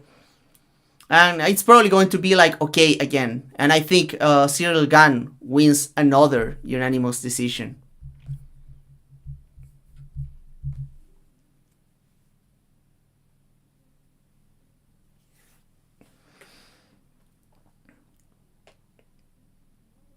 Man, fucking Rickson, man. Fucking Rickson is such a fraud. We all know that Rickson docked Sakuraba, man. We all know that. Are we like... Yeah, we're almost there. Like, we're almost done.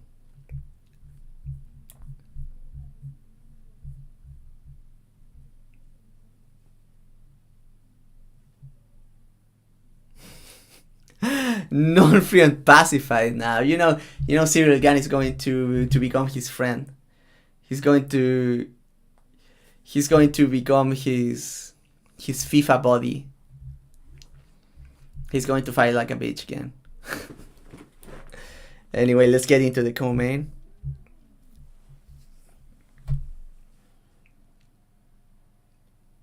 And that brings us to the co-main event. We have a special 5-5 round between Shavkat Rakhmonov, the Nomad, against Ian the Future Machado, the Future Gary the Machado Gary. So both guys are undefeated here. This one is very interesting. Let's get into the profiles. Let's begin with Rakhmonov. The Kazakh is a lanky, a well-rounded fighter in a unique way for MMA. He fights out of a square, tall stance, managing distance well with in and out movement, constantly feigning, looking for single shots. If opponents open up or try to close the distance, he will capitalize with counters. If he doesn't get the counter opportunities he wants, he will use his jab to walk people down and get the fight he wants. At range, Rakhmonov favors the right hand for his counters. He can throw it as an overhand or as a quick straight down the line. Leg kicks complement his jabbing game, and when he gets opponent moving, he will look for spinning kicks, usually going to the body with the spinning back kick before changing things up with the spinning hook kick. He doesn't set them much at all, but he throws them with little tail and has the change-up between the two help to set each other. His stepping knee is also a notable weapon, especially when he pressures foes to the fence. Distance is his main line of defense, being stepping back or leaning back. His fierce layer counters and clinches help him deal with his lack of defensive depth. He's also decent at defending kicks at range, employing checks, catches, and punch counters to kicks effectively. He has good footwork, but he can retreat on straight lines when he cannot counter a combination early. He's good at smothering entries, grabbing 50-50 clinches though. The clinch is his best phase, and transitions to the clinch and out the clinch are also a part of his game. A dirty boxer who will mix knees and variety of grips, Rakhmonov is constantly looking to unbalance or take down his foes, and he fills the gaps with strikes. He's usually more aggressive in open space clinches. He has been lured into moments of low activity against the fence, but he remains strong. His top position is very solid with brutal ground and pound, usually opting for posturing up instead of sitting in guard. We haven't seen Shavkat off his back in a long time, but he used to be a dangerous guard player, especially with the armbar triangle changeup. His submission during transitions from top are also an ever-present danger, as he's the owner of a dangerous guillotine and a nasty rear naked choke. Despite his well-rounded skill and dangerous hands, the bucket seems to be his most vulnerable phase, as his self-movement disappears past the first layer. It would be interesting to see him defend combinations against the fence without the option to back against someone who can deny his clinches. His chin has looked fantastic so far and has showed the ability to fight tired. His finishing instincts are all off the charts. And against him we have Gary, a long and rangy out fighter. Gary likes to use his frame and speed to keep opponents on the outside, making use of a decent jab and a fast and clean 1-2. Chamber kicks with little wind-up, powerful leg kicks, and the threat of knees that help him keeping opponents upright. Gary usually opens up with combinations as fight progresses, and he attacks to all three levels consistently. He also tends to move forwards more later into fights. Defense has historically relied on distance management, but he has improved his ability to move his head and counter during the first layer, and has become a solid counterpuncher with both hands. One of Gary's best attributes is his ability to find what's working and keep going at it. Solid defensive wrestling against the fence. It is hard to shoot on him in open space because of the distance that he maintains.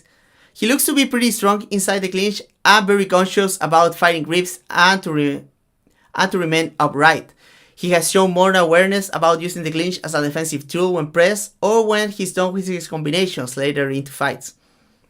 Grappling has looked solid so far and seems to be dedicating himself to improve it under Diego Lima to the box, that is his current camp. Strikes to the body have been successful against him, and same time counters have also troubled him in the past. His lack of a nuanced head movement system means he depends on controlling the initiative with his distance and volume. Garry is athletic, fast, and very well conditioned. He looks to be very coachable and disciplined on top of that, but he seems to be taking a more cautious and less aggressive approach as he faces a higher level of opposition. And his hyper-specific game plans can be a double-edged sword when they don't pan out as expected. We saw somewhat of messy fights out of Garry against Jeff Neal and against MVP, where he played winning on the eyes of the judges instead of putting a stop on fights. This is an interesting fight as Shavkat faces a similarly long and athletic opponent who can compete with him at range. On top of that, these two were training partners for a while under Henry Hooft, so they might have a feeling for each other. Garry would be wise to try and move forwards any chance he has, as both guys look to have similar deficiencies defending without the space to move back. Shavkat's wrestling was completely shut down by Neal, and his style of takedowns doesn't translate greatly against similarly sized and strong opposition. Both guys own a good jab and powerful kicks. While Rakhmonov is the more natural counterpuncher, I feel like Garry is tighter mechanically when it comes to kickboxing combinations. The clinch is likely to play a big role here. Garry will probably come prepared to either stall against the fence or deny entries in open space, but Shavkat has a lot of options inside and will probably be able to find adjustments to the fear answers that Garry brings to the table. This is a 5-round fight, so conditioning might be a factor. Shavkat is the heavier fighter, so he might be more prone to fatigue, but he can wear on opponents with his clinching. So it's a bit of a question mark what's going to happen in the long run.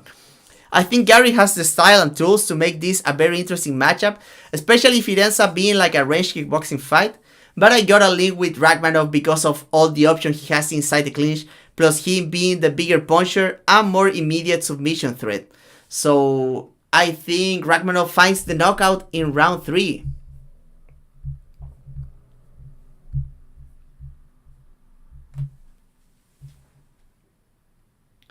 A shout out to Hickson losing to that giant wrestler guy and saying he didn't know the rules. Oh, that's such a classic Gracie movement, man. What does... Oh, Pavlovich walks to some very cringy metal song, right? Like a very corny shit. I respect that. I respect that. He looks like a corny metal guy, so that's okay. And it's time for main event. Main event is so weird, man. It's I feel like there's not a lot of tape to... I mean, obviously there's a lot of tape on both Pantoja and Kai, but they haven't faced the matchups to make a good read out of this fight, but let's get into that.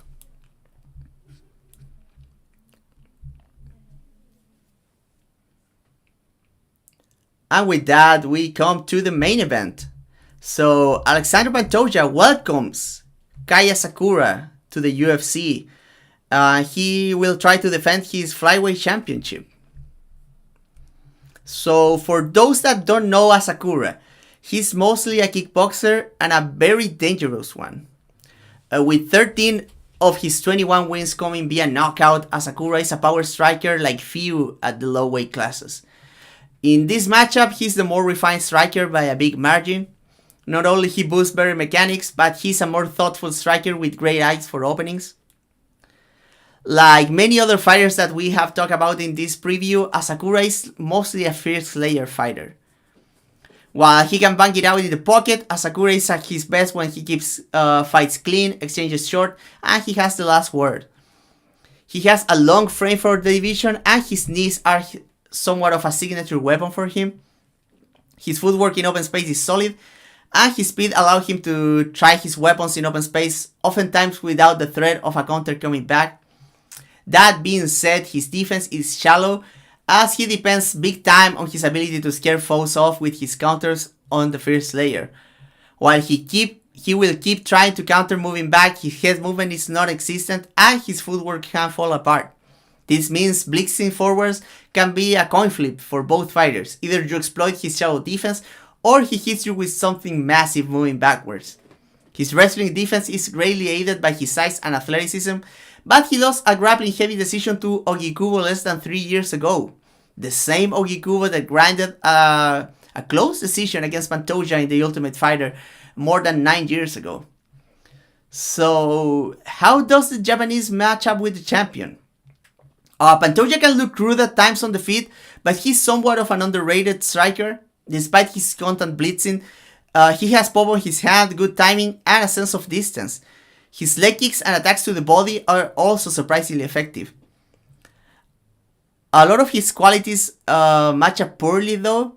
As previously mentioned, his blitzing can be a double-edged sword, and it can go bad for either fighter. If Pantoja kicks without setup or shoots bad takedowns, he might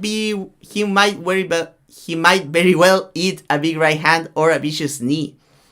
On the flip side, if Pantoja pressures keeps Asakura on the back foot, he might start getting a read on his back foot counters and might start finding his head with his own punches. Particularly the double right hand of Pantoja is probably a good weapon when Asakura tries to circle with his hand down. Also, when Asakura is swinging, that's the ideal time to wrestle, and Pantoja is a resourceful, sticky, and physical wrestler with good transitions. This might read like a grappler versus striker fight, but it hangs on Pantoja's ability to blend his aggressiveness on the feet with his wrestling. There are some, very considerable X factors going into this fight. First, Asakura hasn't made the flyweight limit in a very long time, and he's a big dude even at bantamweight. Asakura is also used to the ring. We might see if he's able to use the walls to his advantage to defend takedowns, or if he's going to get trapped in clinches and mat returns against the fence. Pantoja has shown time and time again that he's insanely durable and can fight 5 hard-fought rounds, even when he looks tired. Asakura, on the other hand, usually relies on controlling fights with his power or getting the big moments to win the fights. I would say that Pantoja is clearly out of his prime. I would argue that he was a better fighter before becoming champion. And Asakura is like a physical monster that looks to be a finished product.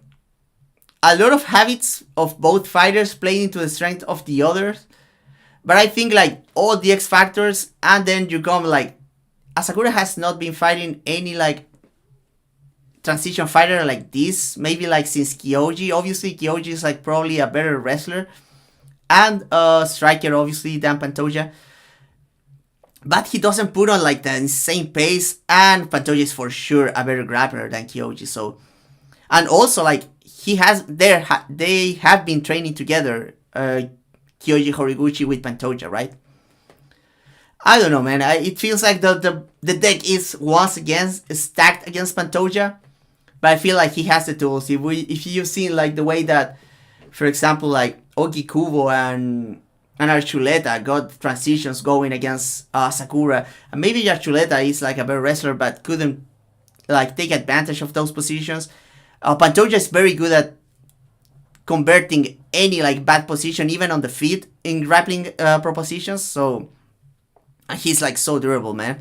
Kai is very tough, but it remains to be seen how he looks cutting down back to 125, fighting in a cage, fighting to be honest, a transition fighter that he hasn't faced in quite a while. So, and he has sketchy defense too. Pantoja can hit, so it's not it's a wash on the feet either. So I don't know, man. I'm gonna take a chance. I know the UFC is really counting on Asakura winning here, but I think Pantoja is once again spoiling the party, because the UFC is trying to get rid of Pantoja. But I feel like Pantoja gets a submission in round 3, and that's my final pick.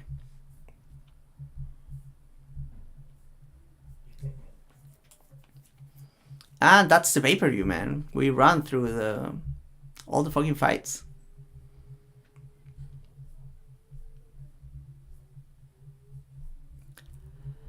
Let's get to the last section of the pay-per-view.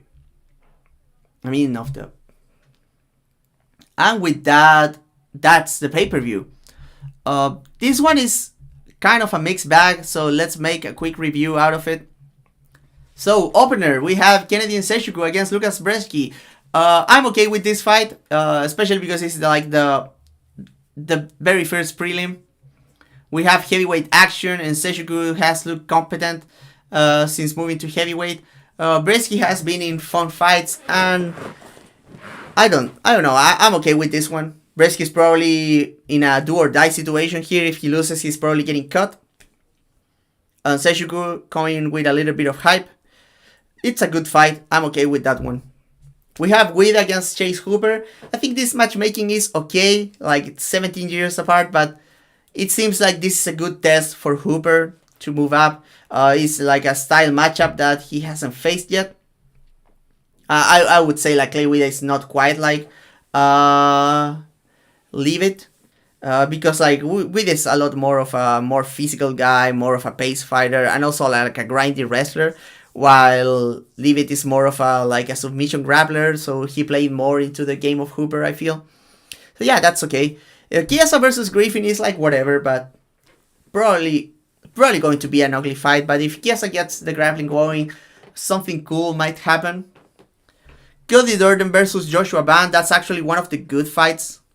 So I'm all for it.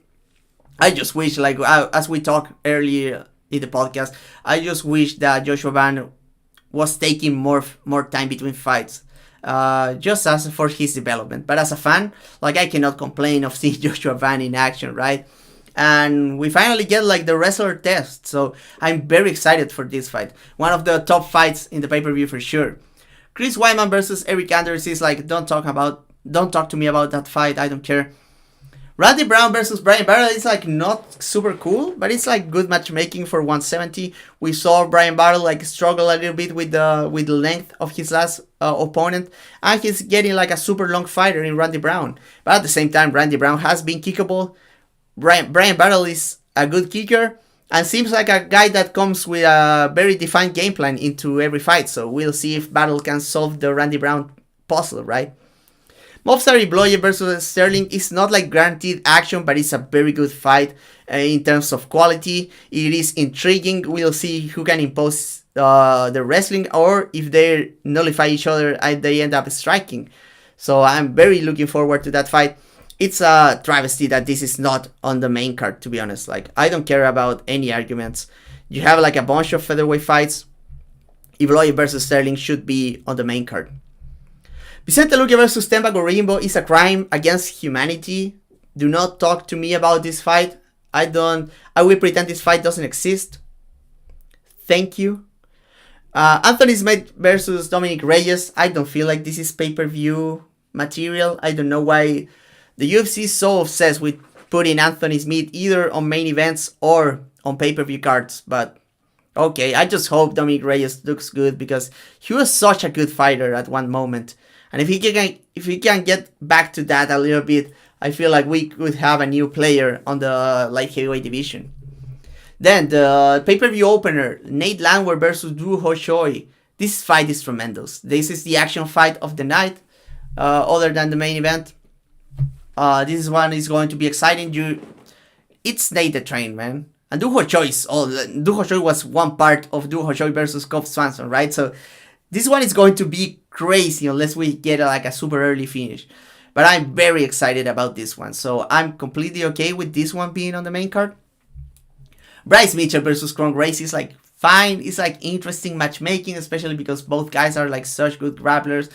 Could end up being like one of the ugliest kickboxing fights we've seen at featherweight. But they're probably going to grapple eventually.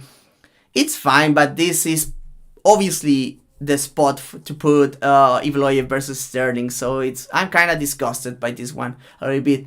Cyril Gane versus Alexander Volkov is going to be good action, but it's a fight that we already saw, and I think it's going to be very similar this time around. So I rather see these guys against new matchups, even though like they are like ranked very highly and should be.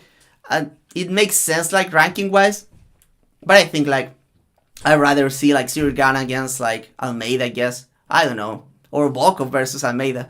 I don't know. Not very excited about the rematch, to be honest. it was a good fight the first time around. It's probably going to be okay to watch the second time around, but I'm not the biggest fan of rematches, to be honest. Co-main event, Shavkat Rakhmonov versus Ian Garry. This is a tremendous fight. I'm very excited about this one. I'm not super hot on Garry, especially because he has not been very exciting as of late. But Shavkat, you know, he brings the heat. And he's probably not going to get easy takedowns on Garry. So they're going to bang on the feet. Shavkat is going to be aggressive. Garry will have to match him. I'm very curious about the approach that Garry and Diego Lima have brought to this matchup, right? I feel like it's a very close fight range when it comes to range striking, but I feel like I'm giving the edge to Shavkat with the clinch. But who knows what Garry is bringing to deal with the clinch? So I'm very, very excited about this one, and it's so cool that it's 5 rounds. And the main event, I don't agree with the Asakura title shot, to be quite honest. But it's a good fight. It's very exciting. I mean, Asakura is dynamite. I would not miss it. Like, I do not agree, but now that you're putting the fight together, it's a great fight. I'm rooting hard for Pantoja here just because the UFC is always stacking the deck against him. This was like somewhat short notice against like a guy that he doesn't have on his radar at all.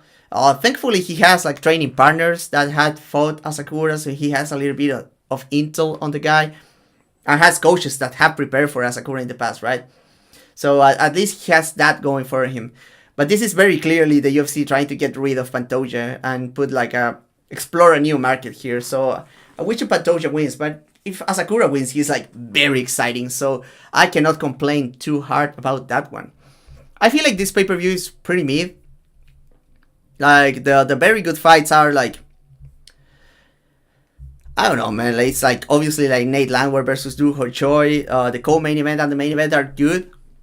Gane versus Volkov is alright, but I just wish it wasn't a rematch. Yeah, it's okay. It's fine. I mean, I would be kind of mad if I had to pay full price for this, but as it is for my situation, this is fine. It's okay. I'll be watching for sure. And that's the podcast, man. Thank you so much, guys, for listening to the recorded version of the fall preview. Remember that during Saturday, I'll be live streaming the fight companions. So if you want to listen to my commentary during the fights instead of like Joe Rogan or whoever annoying ass is there, you can join in and we can chat about the fights. I'm probably going to do top 2 or maybe the whole main card. It depends on what the situation is, right? But I will be doing a fight companion, so thank you so much, guys, for joining me. And I'll catch you on Saturday during the fights. Remember that if you want to support the fight site as an ongoing project, you can support me over on Patreon. For only $5, you get access to a lot of exclusive content. And our Discord server that is very cool. We have like 500 exclusive posts over on Patreon, so there's gotta be something that you like over there. And the Discord server is very cool. So if you have any spare money that you want to send my way to keep this operation going, I would greatly appreciate that. Other than that, thank you so much, guys, for listening, for your support. I'm Fenyo, and I'll catch you on the fights. Bye. Okay, that's the recorded version of the pod.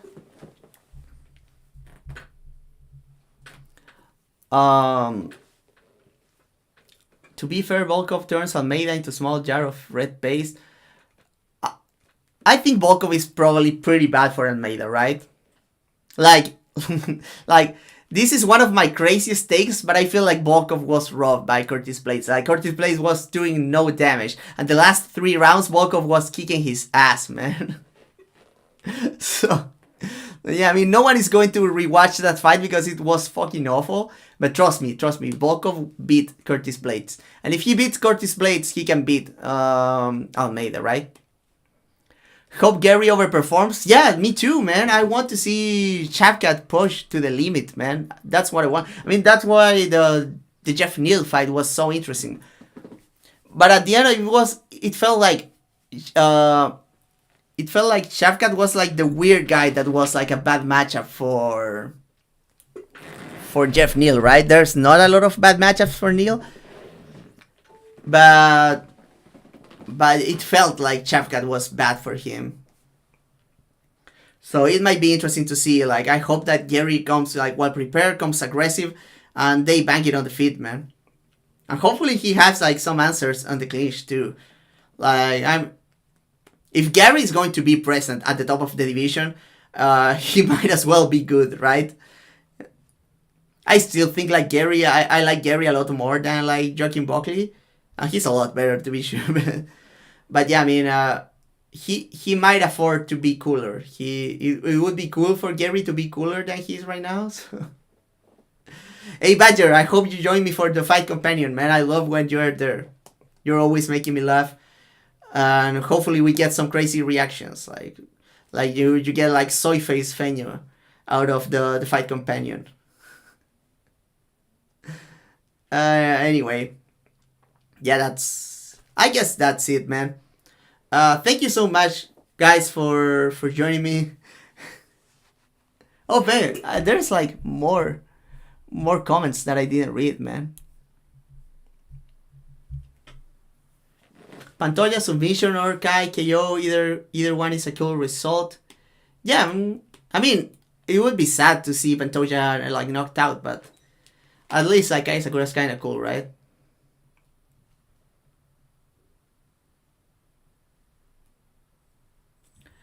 Age gap.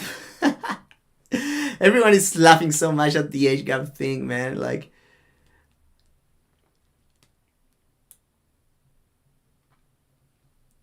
yeah, man. Age gap. Let's leave it at that. Age gap.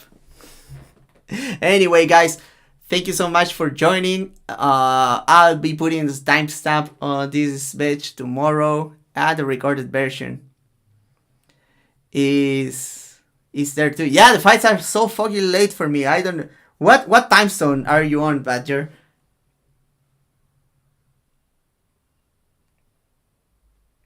Because my main event is going to be so late for me, man. But anyway, we will push through. I think I'll try to like take a nap or something.